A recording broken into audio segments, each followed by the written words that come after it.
Welcome to the Sandwatch International Database. The database was developed by Dr. David Gray of Halifax, Nova Scotia, in Canada, and is upgraded regularly. The database is being maintained and coordinated by the Sandwatch Foundation.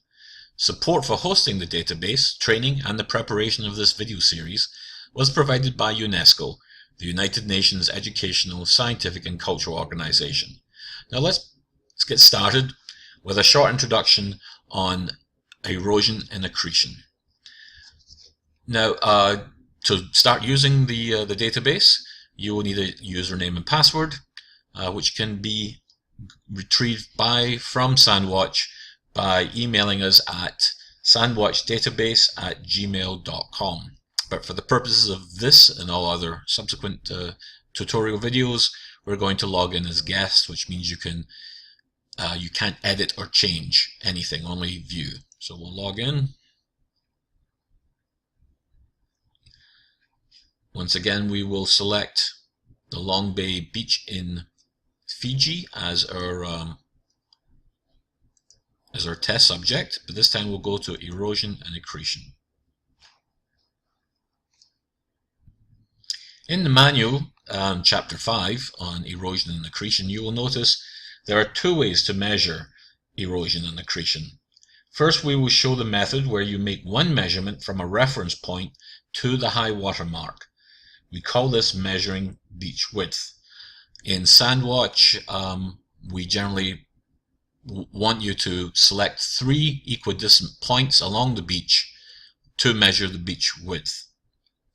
In this case, we will select beach bar, which is the team in Fiji has selected.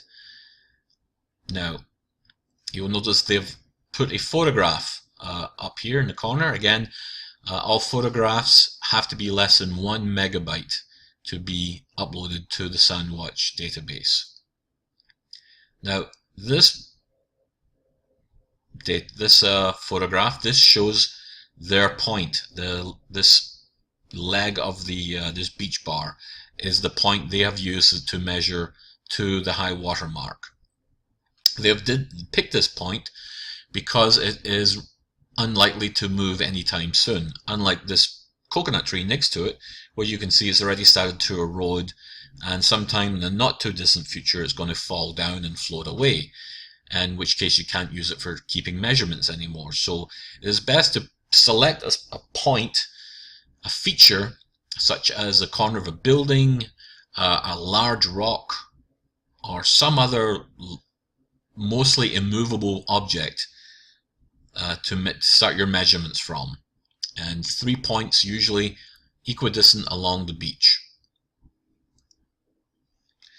Now when you go down to do your measurements, every few weeks or every month, every 2 months, whatever, you will have your measurements on a clipboard. You'll come back, you'll log in, and you'll click on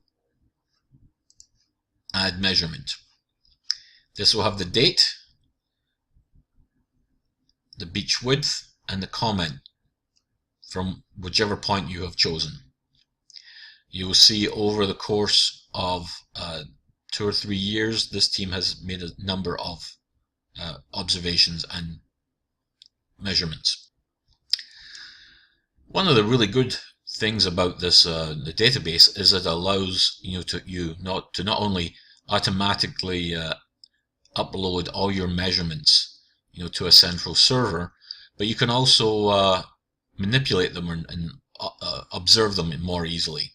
So for example, if you hit this button here, Show Graph,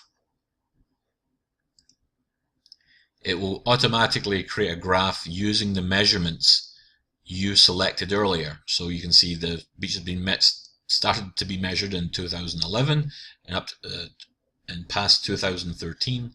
So we've got 2 or 3 years worth of measurements there. You can also save this information, this little chart graph. You could hit save and save it to your desktop or another file, which makes it useful for publishing in, say, a document or science fair project or something of that nature.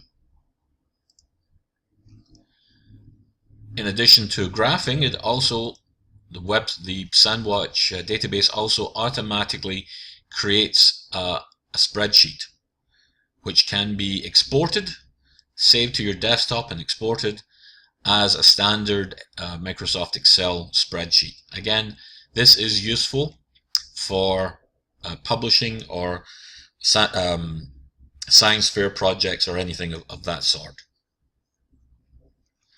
And again, photographs can be added. We encourage you to add photographs as long as they're less than 1 megabyte in size. And it's also useful to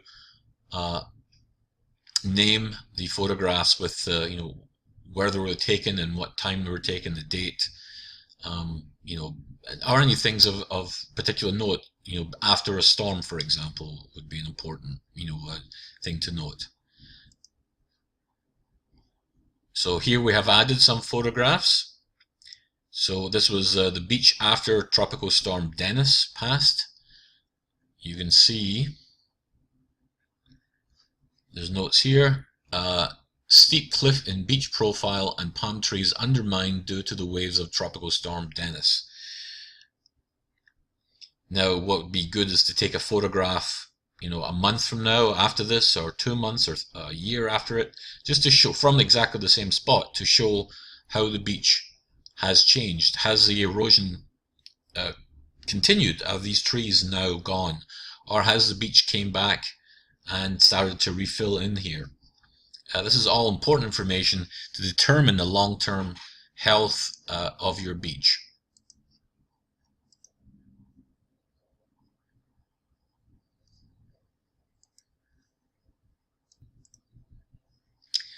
Now, as I mentioned at the beginning of this video, there are 2 ways to measure the erosion and accretion of the beach. One was to measure it from a fixed point, and the other is to do a beach profile. The beach profile measurement involves measuring the slope of the beach as well as the distance to the high water mark. Then the beach analysis software, which can be downloaded from our website, draws a cross-section or profile of the beach and calculates the beach area at that point. In the case of this beach, some profiles have been done under the file name Old Beach Bar, which you can see here. Now you can see there are 3 columns of data: the data column, the beach width column, and the beach area profile, and the beach profile area. Again, these can be graphed,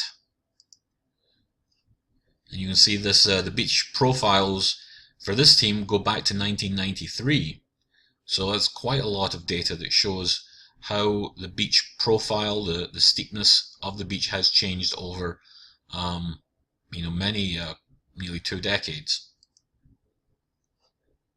Again, it can be exported as a spreadsheet. And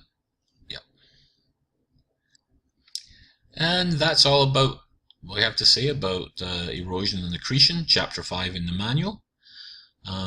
There'll be subsequent videos, but if you have any questions or queries about any of this information or anything else about Sandwatch, please don't hesitate to email us, and have a look at our email is on our website at sandwatch.org. Thank you.